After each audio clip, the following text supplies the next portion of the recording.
physically, emotionally, all of that. Right. Well, this is great. I think just the fact that you're going there is great. Hi, Gail. Hi there.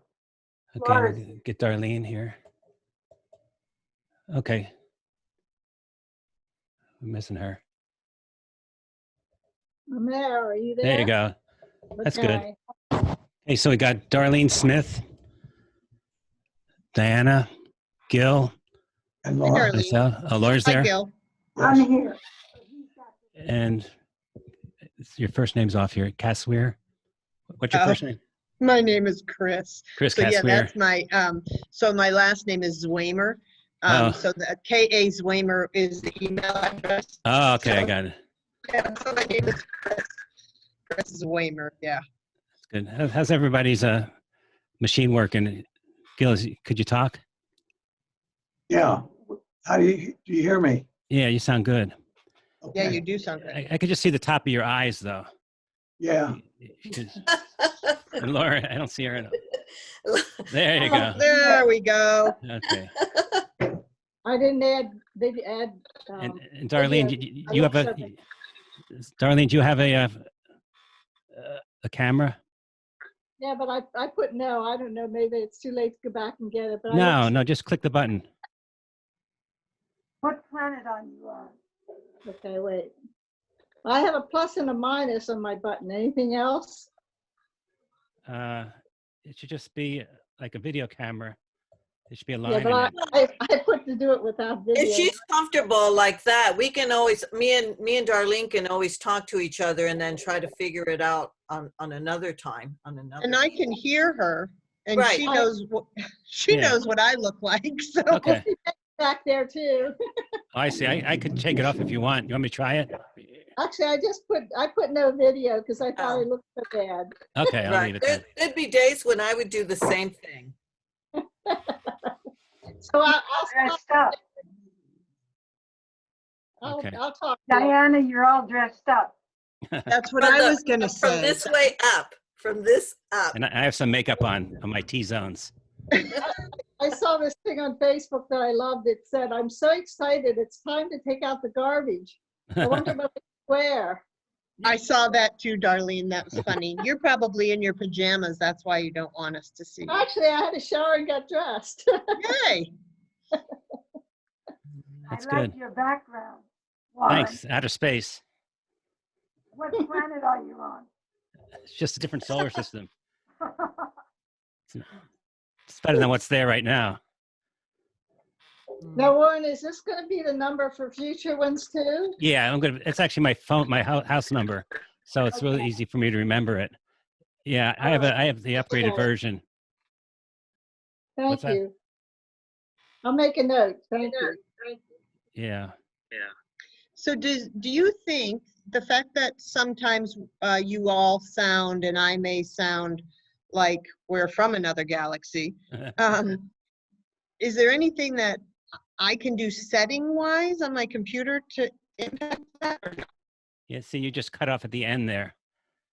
So I think what we're going to have to do is we're going to have to kind of research it. But like I said, I've seen professional newscast people having the very same issue. Yeah.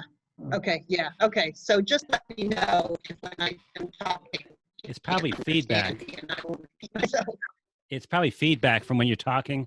By the end of the conversation, end of the line, it's hitting the speaker. Oh, maybe. That's what it is. So if you want to use your cell phone, I don't know.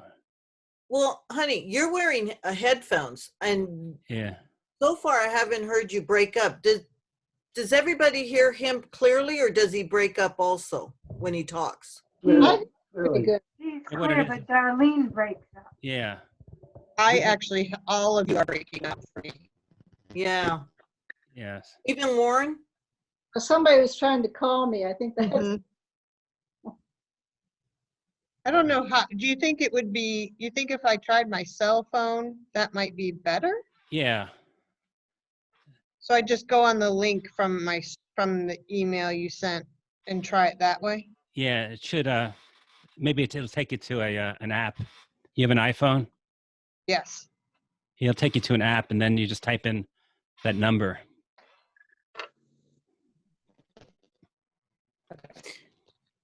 Yeah. Okay, download from the App Store. So Gil, I was trying to find a way to get this virtual thing done quickly, but I didn't expect to cause a pandemic. You know, I guess I should have been a little more specific in my Yeah, prayers. that's so sad. It's They funny. They misunderstood me. Me and Warren have been locked up for a whole week.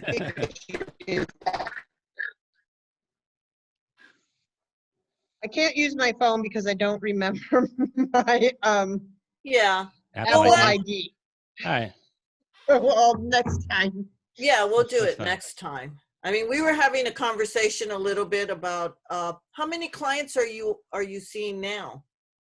So right now, I only have 3 because there were 3 or 4 that stopped because we were at a point actually where it was reasonable for them to stop. I do check in occasionally just by phone just to say, hey, how are things going? And so at this point, I just have 3, the 2 I see at home and the 1 I see in the clinic. Now for me, this is something since Megan and I just opened our business in January. I do this part-time while I still work my other job, and we're hoping that, we were hoping before the pandemic set in, that we could do this full-time ultimately. Okay. There's Your a movement something is- on. Excuse me. There's something on here that you could raise your hand, so you don't step on each other. Okay, Does anybody see that here? no. Honey, where's yours at? You said you had it. Mine is when I click on my screen, things come up, and on the right hand it'll say more. And when I click on more, it'll say if I want to raise my hand, which I can do that now. You see that little We blue don't have hand? that on. Oh, I don't have that. I don't see that. Yeah, so I think it's only you, Warren. Oh, maybe it is. Yeah. I wanted to say that when Darlene moves her head and her body, it seems to interfere with the production of the sound. Oh, Okay, I'm not moving. You mean that was Chris is- better. I was gonna try to get the picture back and I gave up on that. I could do I it. tried. I'm curious. I'm curious as because we're hearing the static. I'm wondering if that's only because we're doing video and whether that would be the same if we did audio. Just curious about that. I don't know. I can see if I can Google on my phone while we're on. Right. Static. Okay, you can do that, and then I can tell Gil and Laura and Darlene what we were talking about. Okay. About what I thought. I thought it was a good idea that she was actually keeping in contact with some of her clients, because if somebody's by themselves, she's actually checking up on them to make sure they're okay on top of doing the physical therapy thing. Yes, because So- people need to There you keep go, I got being you. mobile. Oh, there she is. I got a window behind me, but I see you. It's another. I see. That's better. Okay, so it says Yes, Darlene. acoustic, that better? Oh, the static though. There's static. acoustic feedback occurs when sound that comes from a pair of speakers creates a loop that circulates Oh. back and forth between the speaker and your microphone. If you're experiencing acoustic feedback on Zoom, you must first find out the reason. Well, yes. There could be properties on your microphone that you could. So it says, if your computer lets you have the option of playing back your own microphone's audio through its speakers, that can, if you have that enabled, that can be a problem. But I don't have that enabled. Do you have you have earphones for like listen to music? Yes, I might. That may help you. I have mine. I'm wondering if I should. Where are mine? I don't know where they're at. Dang it. Nice background. I don't know where my headphones are at.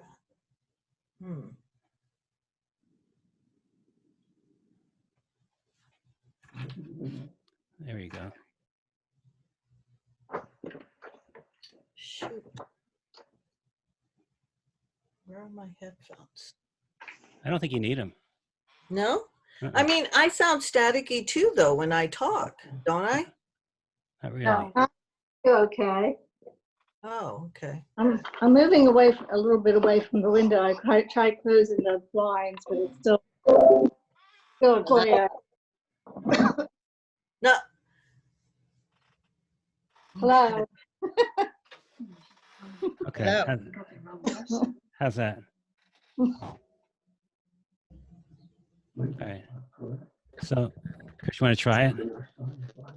now, Darlene, you said you're, because you guys usually have it on a Sunday. You guys also tried doing it through Zoom?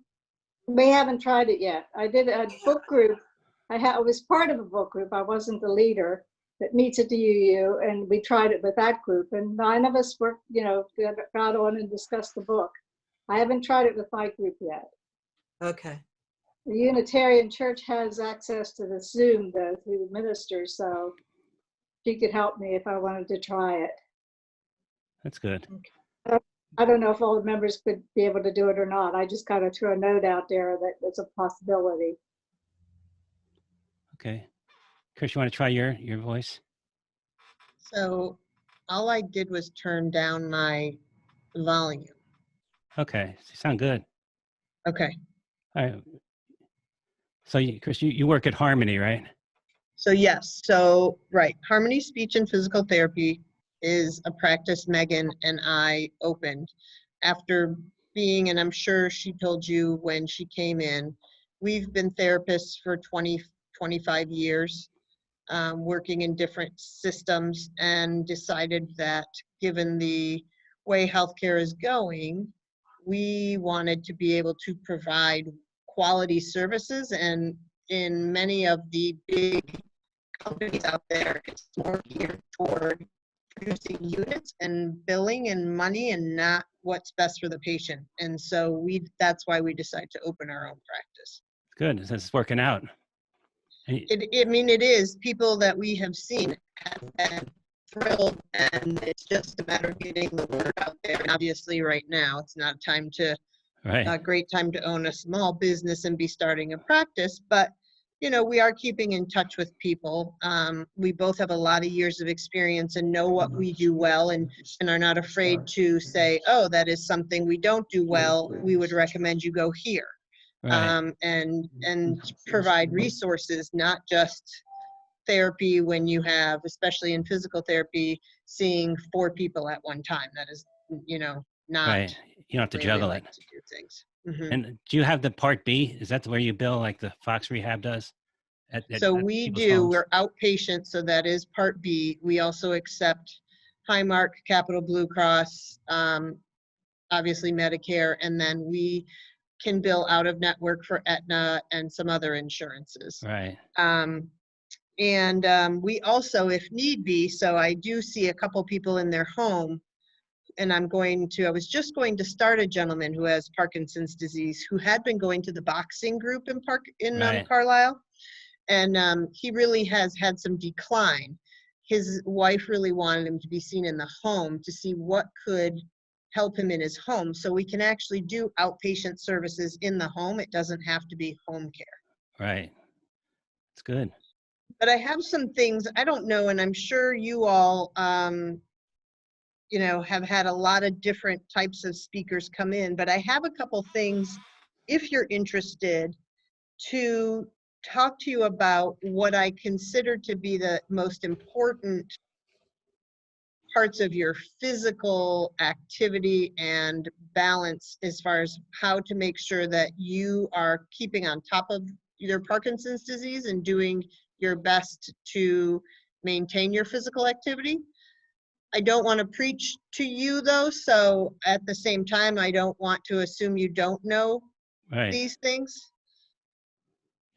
Yeah, we like a lot of information. So it's never Okay. enough. Okay. You well, can so then- preach a little. Okay.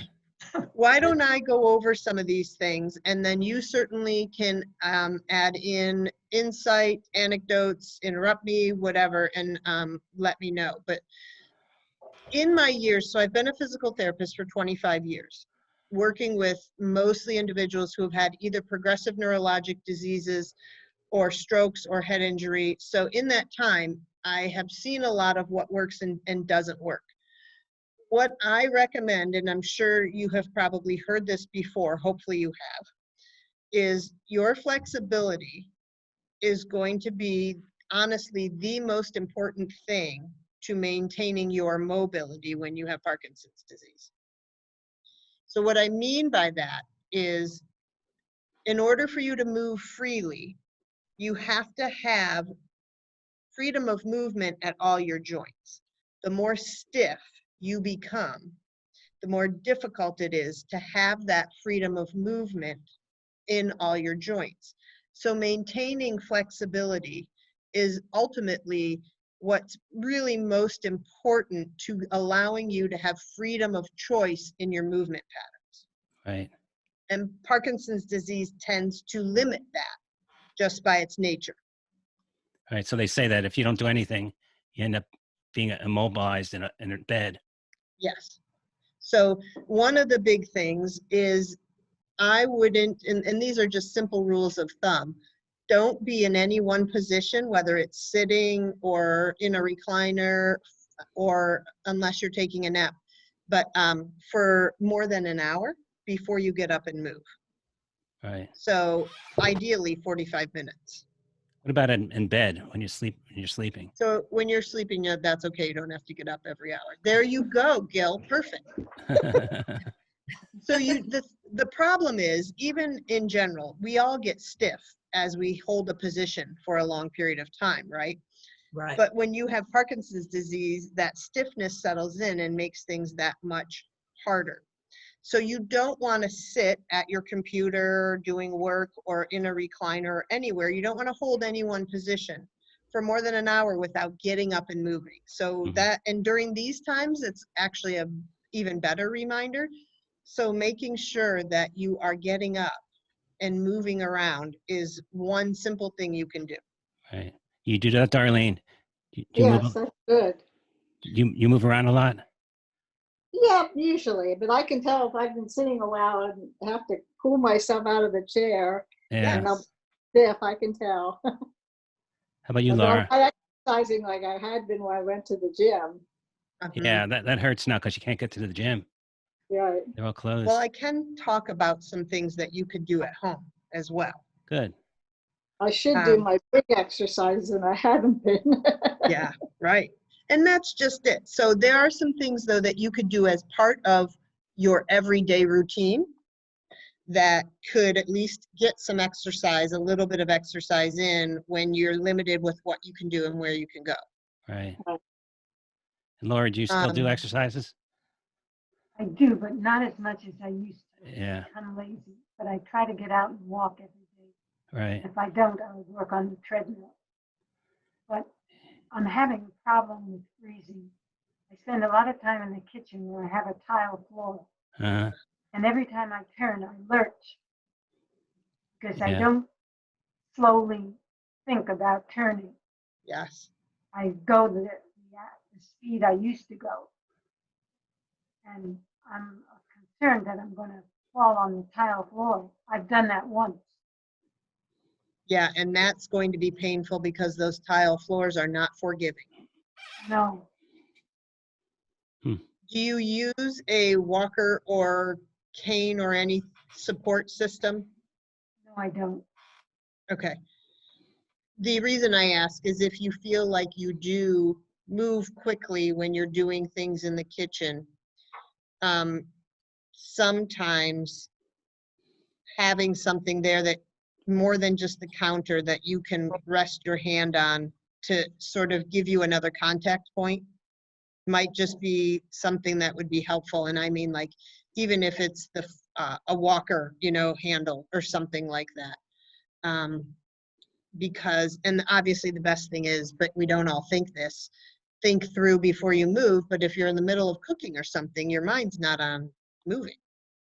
And the hot water's running, and you want to turn it off, or the Yes. pot's boiling. Yes, exactly.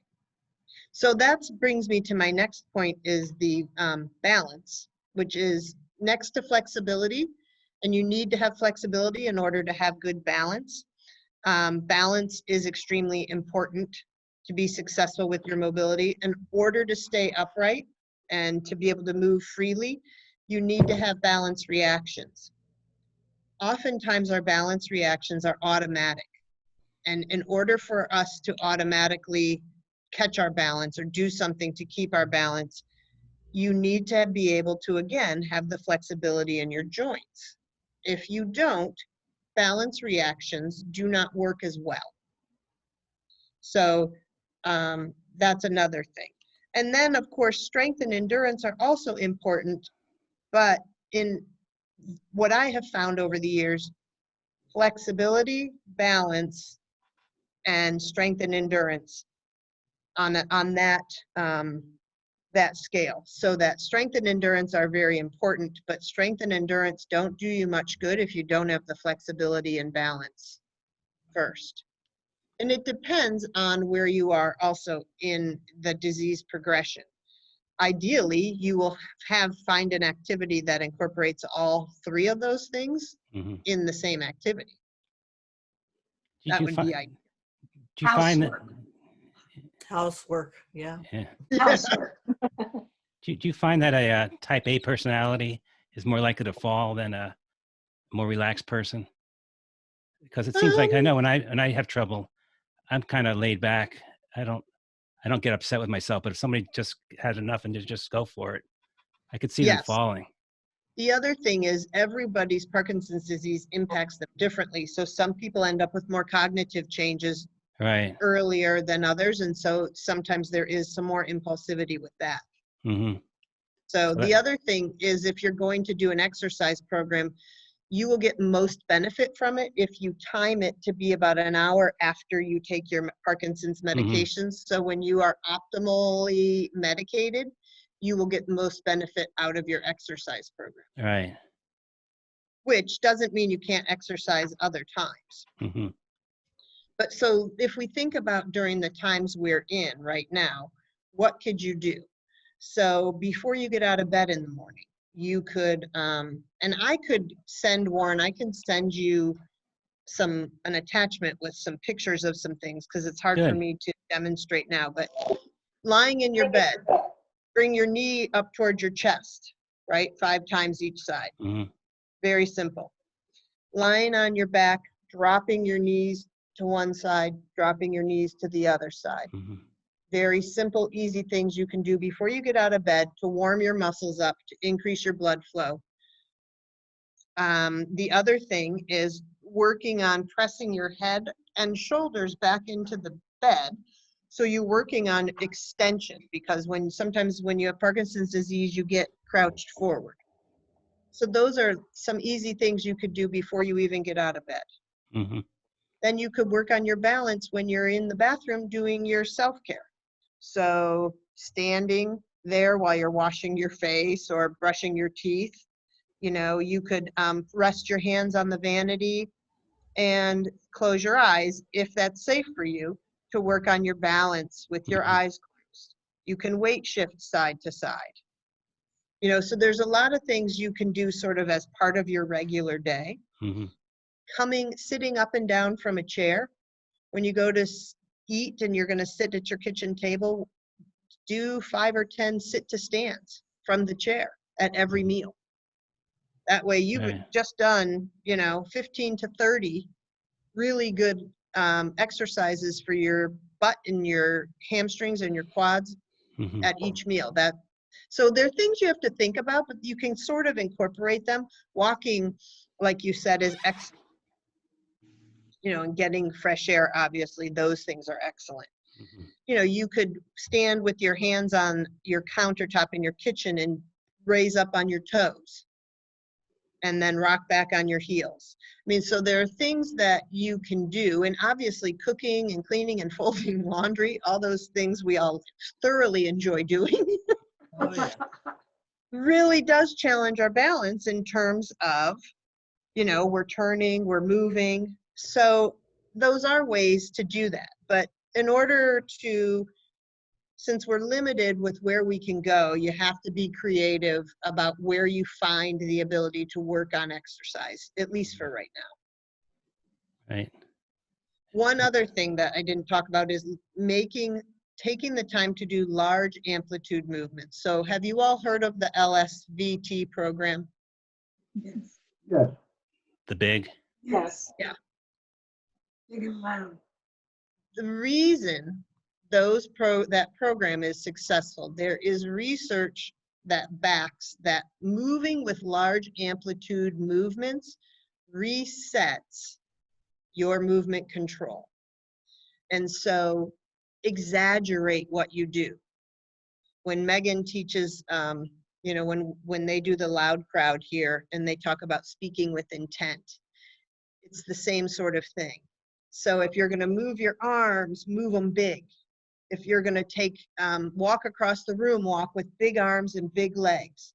That actually, research shows that improves your motor control substantially and recalibrates your nervous system. So that would be something. So when you do go out for a walk, can you walk taking nice big steps and exaggerate it? Those are things that will be extremely helpful. And if you do those consistently, so you don't have to do it the whole walk, but if you're walking, take 30 steps every so often and do 30 steps, really big arms, big legs. If you're going to do lunges, do big lunges, make sure you have support. And so you're exaggerating the movements. There is huge amounts of research that shows that makes a difference. So don't care what you look like or what people will think.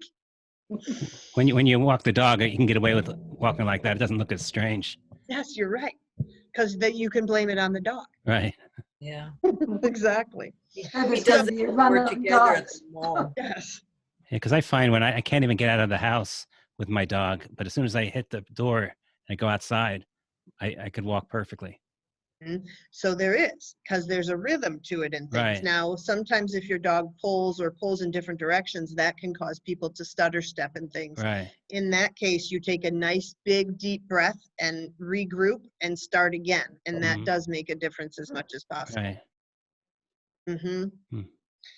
So there is also evidence that shows that exercise allows you to utilize your dopamine more efficiently. So it Mhm. doesn't necessarily cure your Parkinson's disease, but allows you, because Parkinson's disease is an illness of, dopamine in the substantia nigra. When you exercise, it utilizes it more efficiently. So you get improved transmission. So it is important to stay moving as much as you safely can. And that can be modified based on how safe you are or what your balance is like. Does that Could I increase your dopamine? Could I Exercise. interrupt? Warren, Yes. a friend was going to try to get on. Maybe she's not trying now, but Agnes, I don't see her. let me see. She was a member of our group. I'll tell her to try again. Yeah. Okay. I Unless wanted was, to ask the question, Mm-hmm. does the exercise increase your dopamine? No, it can't increase your dopamine, but what it does is it allows you to use the dopamine that you have. The transmission is improved. So I'm using up my dopamine. Well, you're not using it, you're using it more efficiently. So you're getting more benefit from the dopamine you have. Okay. And you're probably keeping your muscles flexible. Well, you're also doing that. So you have the physiologic benefits of exercise, which increase blood flow, flexibility, which we all gather, but also for all of us, but especially those with Parkinson's disease, it allows you to use the dopamine you have more efficiently, which in the long term then prevents the progression of the disease as fast. So it really is very important. And it depends on who your neurologist is. Some doctors are really good at talking about it. And I've been to other support group meetings where I was shocked at how little some of the people knew about their disease, because their doctor hadn't referred them to any therapist or movement specialist in any way to help get them more information. Well, So it depends. My neurologist and my previous neurologist, I don't get much information from them. They I'm just sorry, I didn't check hear it. you. They don't check. They check on my status, She's but in. I don't get any information, Mhm. valid information to improve my plight. And so that's why exercise is important. We are creating a wellness program here that is for individuals who have Parkinson's disease, that is for flexibility, balance, and strength. It combines all of those things. And it's geared toward people who have neurologic disabilities, whether it's multiple sclerosis or Parkinson's disease or have had a stroke. So we're creating a program like that. When we're done, I'll give you our Facebook page and our website, and you can look at that. We're designing it now. The other thing that's important, which people forget, is to have a tune-up, just like you do for your car, every 6 months or a year with a very qualified therapist that you trust and feel comfortable with, is important and not out of the question, and is very much covered by insurance because of the nature of the disease. And so if your doctor is not suggesting that, for you to say, you know what, I think I need to go to a therapist. I found that my balance seems to be getting worse, or I feel a little weaker, or my speech isn't as good as it was. And then the therapist and you can set up a plan. It doesn't mean that you have to see that person forever, or, so you do a short grouping of sessions to devise maybe an update to what you're doing at home, or to even work on your motor control. And that can be a plan that you and the therapist create together. And in 6 months or a year, if things have changed, then you kind of touch base again with the therapist. So that is the best way to prevent the progression of the disease, is to have someone that you feel you trust and are comfortable with to keep you sort of checked in, and make sure that in the meantime you're enjoying an exercise program, that it works for you and is safe for you and doesn't cause pain or harm. And then when things, if you have some time where your balance is worse or something, then you see that person to then work on some different things that you don't know about to improve your function and get you back. So my concern is that we as therapists need to educate the doctors more about the benefits of movement and how this can impact the progression of the disease beyond just medication. Because there's so much that can be done. And the earlier you start, the better you will be long term. Now, it's never too late to start. And I don't want this to sound like a commercial for myself, because it's not. It's just good information. And I think doctors forget that because it isn't their primary focus. And we as therapists need to do a better job. I never had a doctor actually recommend physical therapy. I know. I've And gone that's 3 alarming. times. Yeah, I had to go on my own. That's alarming to me, Yeah. because physical exercise and therapy, and there are so many great programs out there in terms of speech quality, cognition, movement, balance, that you need the medication. It's not going to replace the medication, but will prevent the progression. And understanding what activities are going to be most beneficial for you, you can only know that through seeing a qualified therapist.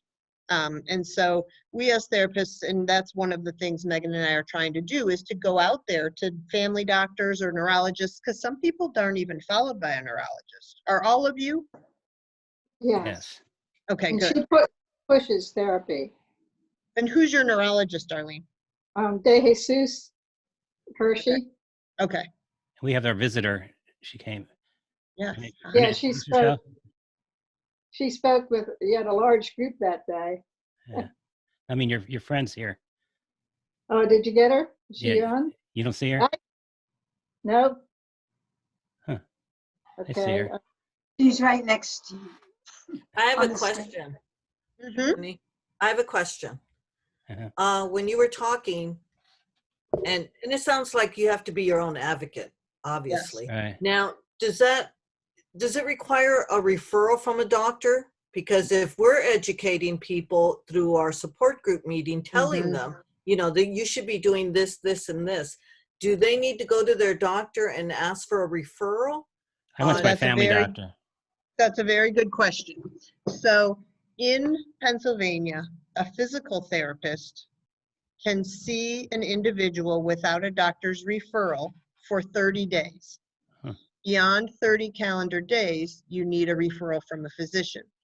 You, depending on your relationship with your physician, you can say, look, my Parkinson's disease is acting up or whatever, and call, and you can get a referral that way. Some physicians will say, oh, I want to see you in the office first. Oftentimes what I will do is initiate an evaluation, and then I will call the physician and say, look, I saw this person, they came in, these are the issues that I'm seeing. Would you agree that they would benefit from physical therapy? And if so, would you please send me a referral? So Okay. oftentimes it can be done that way. And it doesn't need to be, if your family doctor is more convenient, like Warren said, it can be a family doctor, or it doesn't have to be your neurologist. Mhm. Okay. But if you come and if you pursue therapy, you need to have I'm sorry, let me back up. Physical therapists need to have a direct access license in order to be able to see people without a physician's referral. Not all physical therapists have that. So But we need that license then. so it's an add-on with additional continuing education that some physical therapists like myself have. Not all physical therapists have that. Okay. But if you call a facility, you can say, oh, can I see a therapist without a referral? The other thing I would make sure is when you go somewhere, and you do need to be your own advocate on multiple levels nowadays, unfortunately. Make sure that you are satisfied with what you're receiving, and don't just assume that what they're doing is best for you if it doesn't feel right for you. Okay. So if you go somewhere and you feel you're getting a cookie cutter approach, oh, yep, you go on the bike and then you do this, and I'm going to be over here seeing these other people, that is not what you need. That is not what is going to benefit you as much. Right. You need more personalized programming to meet your individual needs. Because you could, in my mind anyway, and this is my own opinion, but you could go to a gym and do that on your own. You don't need to be going to see a physical therapist for that. Yeah, I know. Or get a trainer.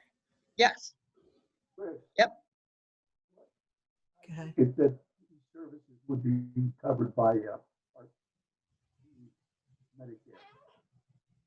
I'm sorry, I don't know that. Can anyone hear that? It was very low. It said if they're covered by Medicare.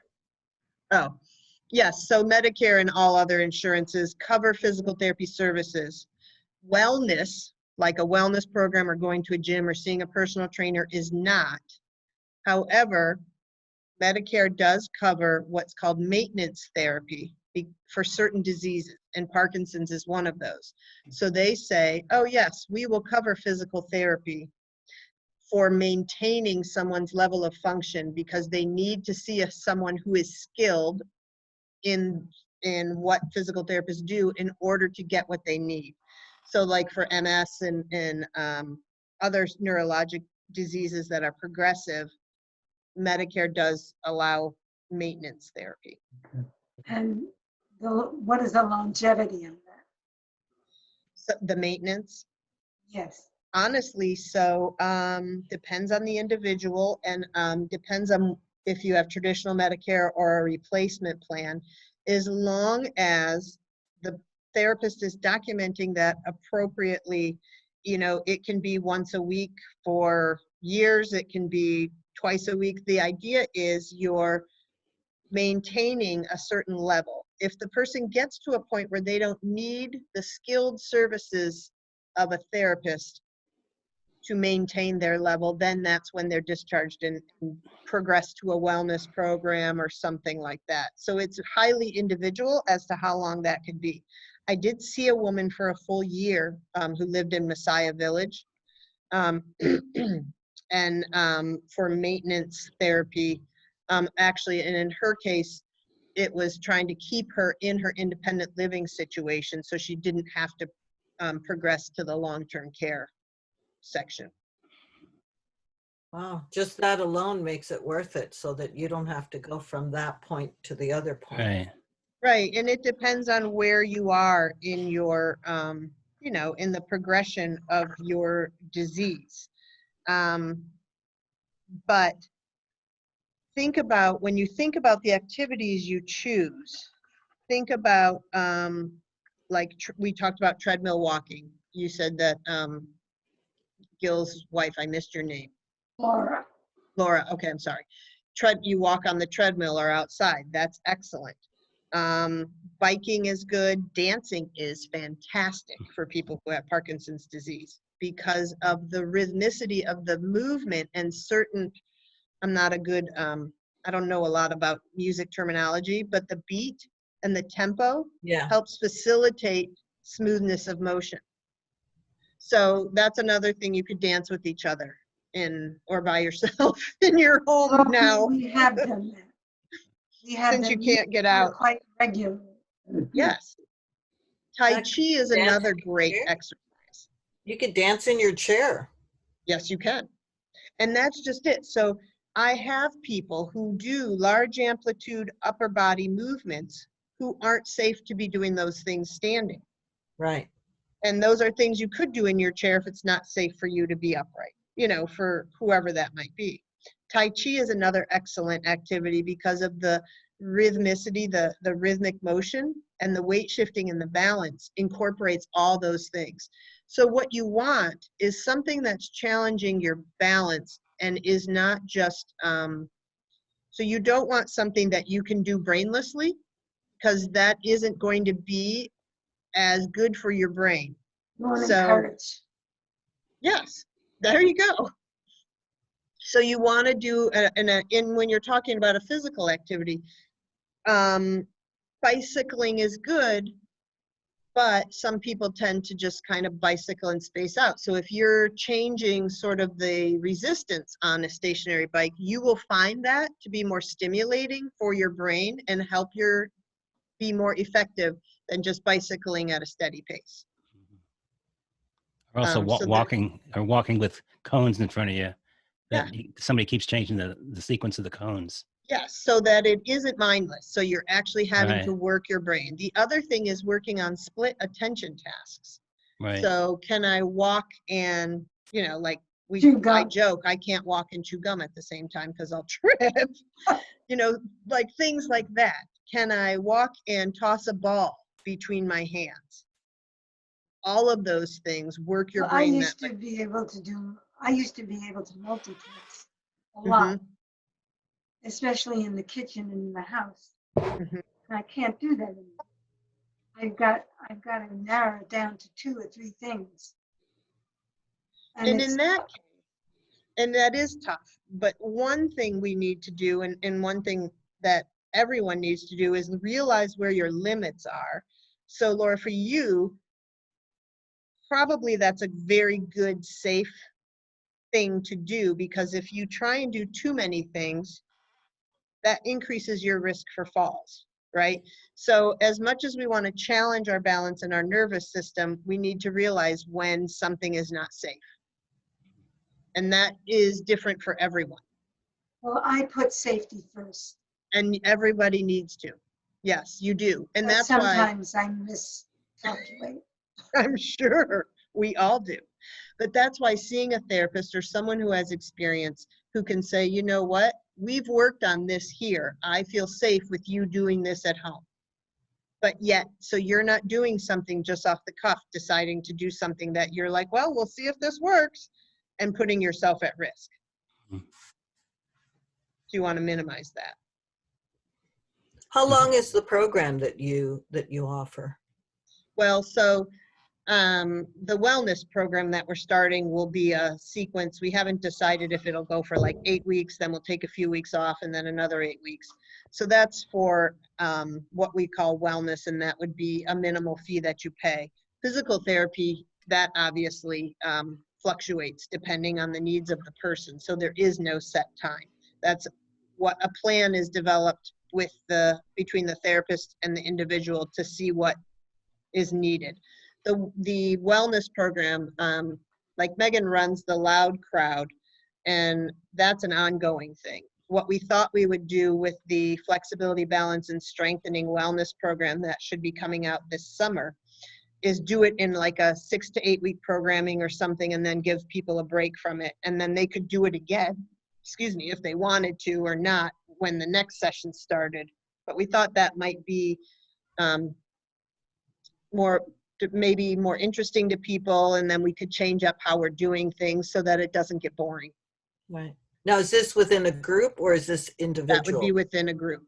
So it's within a group. And where are you Yes. located? So we are on the Rittner Highway in Carlisle. So it used to be Gold's Gym. It's by the Pizza Grill and Knisely's. It's on your way out of Carlisle as you're going toward Shippensburg, but it's just outside of town.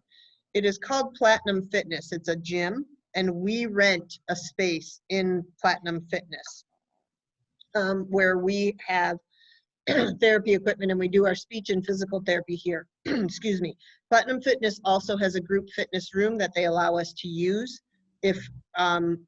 for our groups. So like right now I run an osteoporosis group for women or individuals who are diagnosed with osteoporosis or osteopenia, to get them, it's an 8-week course to get them set on what they can do that's safe and understand how to load their bones appropriately to improve bone mass. And so that's about 5 people right now. So we can do that in our space. If my next session, if that's bigger, I can do it in the group fitness space. So it's really nice because the camaraderie, and just like the support group you have here, the engagement and people saying, oh, I do this and that works for me, is really, really nice. So the idea behind these is to provide support, and that's why they are group-based, to provide support for each other so people can get to know each other. Yeah, that's why I started doing this as soon as possible, because you can't go out to your house. You miss all those meetings. Exactly. And for the emotional connection, we're Right. all feeling so terribly isolated. Hmm. Right. My kids are on FaceTime with their friends like until 2 in the morning. I have a 16-year-old and an 18-year-old because, they can't see them. And it's we don't realize the emotional toll it takes. Right. We were very lucky. My sister, who's in New York, she got my mom, who's in San Antonio, she got her grandpad. So everybody connects with my mother. And my mother's not computer savvy, but we can all call her. She just picks it up, and we can all download pictures for her and see her every day. So we're very fortunate that we did that. Now that this thing that's going on, even loved ones that are in nursing homes, you can't, if my mother was in a nursing home, I would be horrified because I wouldn't be able to see her. I know. Isn't that And terrible? even if she was in a nursing home, I would make sure, I would be, lucky that if she had a grandpad, you can at least still connect with them. And that, I think this going forward, that's going to be a very big thing with this crisis. I think so too. I think so, very much so. I think our lifestyles will be changed. Oh, definitely. Yeah, Now, how are think- you all handling grocery stores and things like that? Have you been going? I haven't been going. We have been getting delivery. But that's for, you don't know what to touch and what not to touch. Uh-huh. No. Right. I went to the one that's like a block away during their senior hour, and my daughter got extremely upset with me. She and her sister trying to put us on lockdown. Yeah. But she's Hey, been getting and groceries since then. we, me and Warren, since we have so many grandchildren, we have a pool. We Mhm. happen to have a big freezer and 2 refrigerators. And I grew up always buying in bulk Yeah. and cooking food and Mm-hmm. separating it and freezing it. So even Warren today mentioned that I'm using all the appliances that I have to wash them and take the dust off of them because I'm doing a lot of cooking. I bought in bulk like hamburger meat, and so I cook it, make spaghetti, and I freeze everything. So That's great. honestly, me and Warren wouldn't have to leave the house. I would say for 3 weeks we'd be okay. Yeah, I think other than like milk or eggs or something, yeah, we're pretty well set for weeks. Yeah. I like Gil's dancing there in the background. But we're lucky. Me and Warren's downstairs in his office. I'm upstairs in my office. And we can go for hours and not see each other except bypass each other for the bathroom or when Warren says, "What are we eating?" You know? Well, We- that's important because I have 2 teenagers at home Oh, and yeah. we all have to go to our corners because it's not pretty sometimes. Right. My daughter calls her house the compound. Yeah. That's funny. That's great. Yeah.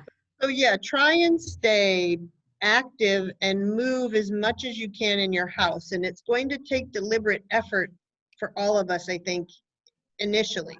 But if you can create a habit, you Right. know, before you sit down to eat, everybody does sit to stands from their chair, you know, I mean, Right. and I will need to take my own advice because I have not increased my exercise. I've certainly increased my eating.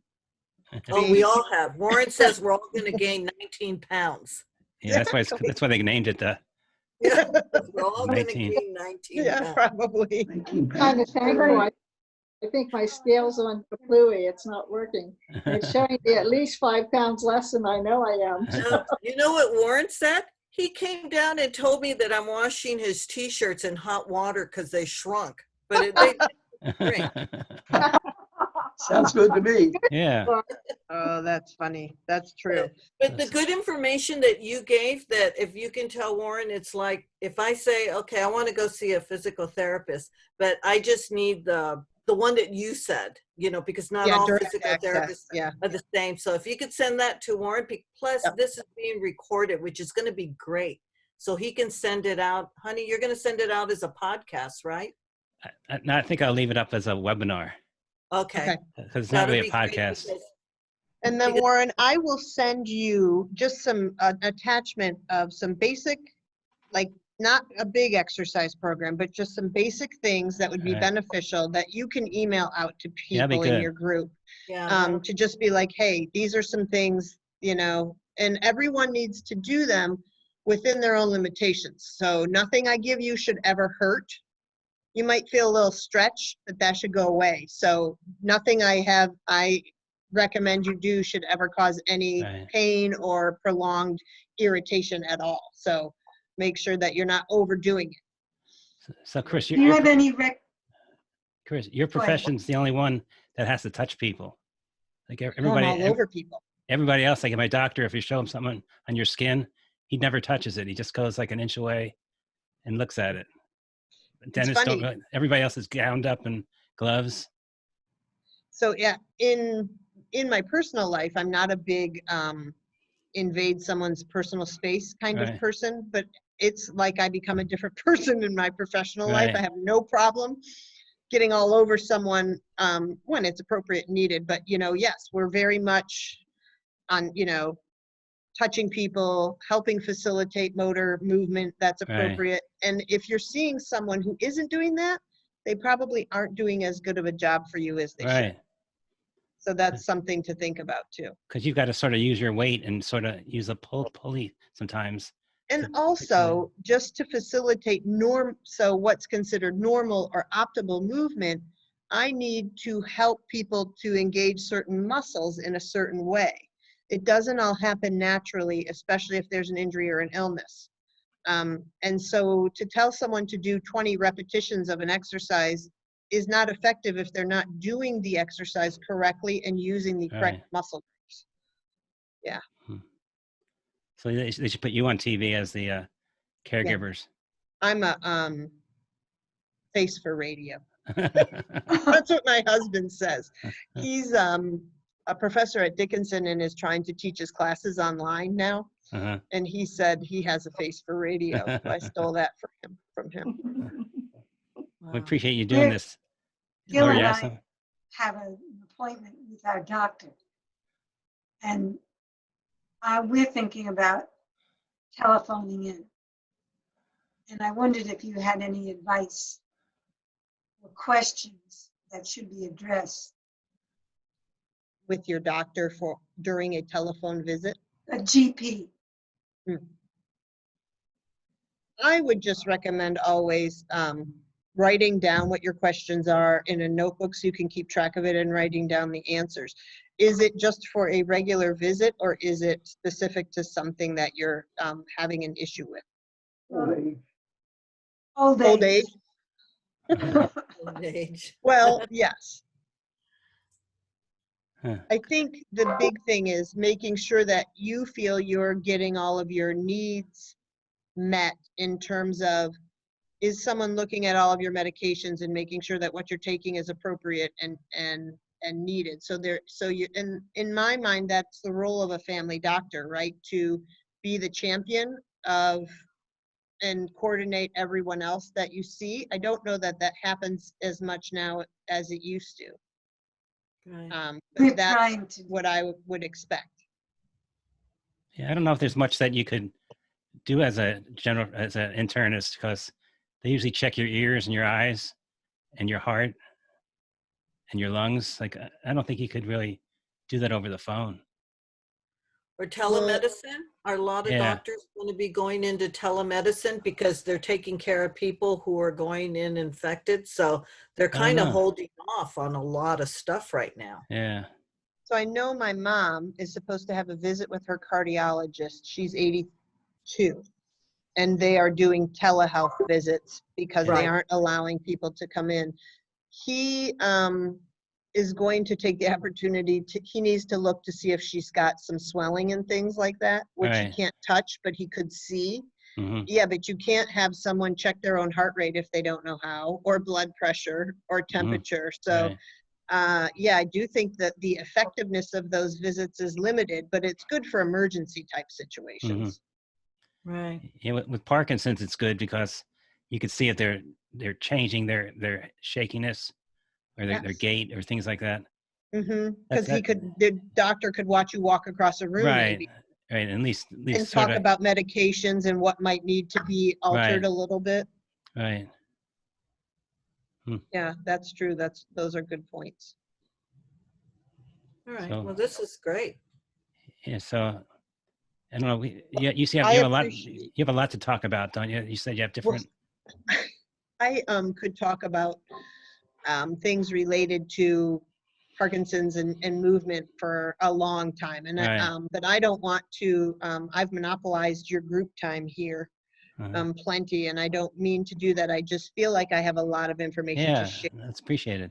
And- Megan and I are, as our business evolves, our goal is to hopefully become resources also to direct people to other practitioners that have a similar philosophy, or to help caregivers in finding resources down the line. Now, that won't be anytime soon, but because what we feel like is lacking out there is people who have a knowledge base to say, look, this is someone who's good for that. Or this company is great for if you need a caregiver or a respite care and Mhm. things like that. So, because people get overwhelmed. We have a woman who came in who joined my osteoporosis group because she was bringing her husband in for therapy, and she saw we were doing that, and she's loved the group, and we were able to help her to find caregivers so that she could attend the group when and leave her husband at home safely. And that is just as, if not more important than the therapy that we could provide the husband, Mhm. because it helped them both. Right. And that's important. Good. So- We've so- been told by people in the Parkinson area, that we should have movement disorder neurologists, but there are only one or two in Pennsylvania. Mhm. And it just seems like the visits are to give you another dose of something. And they're every 6 months. Mhm. Yes, if they're that much. Mm. Right. And that's I- why I think the support group is helpful, because people can share their experiences that may be good or bad, and you can all learn from that. And also, you know, when you see a therapist, speech therapist, physical therapist, occupational therapist, counselor, psychotherapist type person, you're seeing them for much longer, either duration of time and also per visit. So they get to know you more and know more about you and can provide more kind of personalized ideas about things. You're going to see the changes. Yes, and that can be helpful. So I don't know sometimes that relying on your doctor other than for the medications and to direct your care, they might not be the person, the health practitioner that can provide ongoing support. And that comes, I feel, from more like people like myself or Megan or, you know, those kinds of things, people like Right. I that. think you're right. Yeah, definitely. But we just haven't, as professionals, we treat the people we see, we haven't done a really good job of trying to get the word out there to say, look, this is what we can do to help people. And if we do, it depends on the personality of the physician as to whether they listen or not. True. Well, this is good though, because I mean, this will go out to a lot of people who obviously didn't make it to this meeting. Mhm. Yeah. Well, and I'm certainly, if people have questions, I will give my email address, or Warren has my personal email and our work email. And certainly, even if people just have questions, you know, hey, I'm not sure, what do you think about this? I am not going to tell people, oh, you all need to come in to see me for therapy. That's not at all what I am about. You know, if Mhm. there's something that I think, oh, yes, worth talking to your doctor about, or yes, maybe a therapy would be helpful, or try doing something, you know, in a different way, I certainly can be a resource for that. And I appreciate you being willing to have me talk, because like I said, based on doing this for all these years, I can look at someone's movement patterns and tell you what's not working right and what isn't, just because that's what I've done for 25 years. If you ask me about financial advice, I won't be able to help you, because I have known nothing about any of that. But you know what I mean? It's what I do for a living, and I love what I do. So now when it comes to finances, I'm not your person. As far as going to the patient's houses, when are you going to start that back up again? So it depends. I think we're kind of waiting to see what the governor has to say, or if we get any national, you know, guidance. We certainly aren't opposed if someone does need to have therapy. Now, Megan tends to see people here in the clinic. I will see someone in their home if they feel like they can't go out, or if getting out is a hardship for them. And that's on a case-by-case basis. So it's not like we're not doing it. Just doing it sort of selectively now, because in terms of my family or what I introduce into your household, that's, you know, what we need to be concerned about. All right. So before we promote this too much, we probably should wait and see. Yeah, 'Cause- certainly people can still come to therapy Yeah. here. Because we are a clinic where you only one person and therapist are in here at a time, or Mhm. potentially if Megan has a speech client, you're not entering a room that has been filled with 20 or 30 people at a time. Right. So Right. I do feel like in terms of isolation and not spreading germs, we are actually in an ideal situation for that. So we're still seeing people. It would be the matter of driving here. Right. The gym actually is closed right now, so we're so when people walk through the space, they're not touching anything and no one else is here. Mhm. Right. So we think- certainly can continue to do visits here in the therapy space. Right. I think the Department of Health, they were talking to certain businesses. Like if you're not sure if you can like open up, I think the Department of Health has a certain number that you can call to find out if that can be done. Well, therapy facilities are considered ambulatory facilities, what they're calling them, ambulatory outpatient facilities, and they are listed as essential and to remain open. Okay, So we know we can. We are choosing to just base it on the comfort level of our individual clients. correct. Okay, So yeah, I so know we can stay open. Good. right. I think the House just passed that 2.2 trillion virus relief bill. They just passed it. Which is helpful for us as a small business who isn't Right. generating any revenue during this time, but still paying rent and things like that. Obviously, for any small business, that becomes an issue. Restaurants, Right. anything like that. Okay. Well, thanks for coming in. And how about it doing a podcast sometime in the future? Sure, You that would wanna be do great. Good, Yeah. So if You just have anybody to tell me what to do. good. if anybody thinks of any questions that they may, after this conversation, they can always submit them to Warren or something, and then Yeah. we Mhm. set up something again. That sounds terrific. And Warren, if you have the email addresses of your group, you can even Mhm. just forward what I send you to the group members. Yeah, I'll do that. And I'll include our Facebook page and our website and our phone number and all Good. that. And that way people can just get in touch with us. But yeah, Good. I really appreciate it. Great. And I'm certainly more than happy to be a resource for anyone who needs, Great. any advice as far as healthcare movement, all those things. Good, thank I you. appreciate that. Yeah, Sure. Thank you for having me. Okay, so if you want to click that, you have an end meeting button? In there? I believe I do. All Oh, right. leave meeting. Yep. Okay, that's take it. care, everybody. Bye. Wash your hands. Yeah, see ya.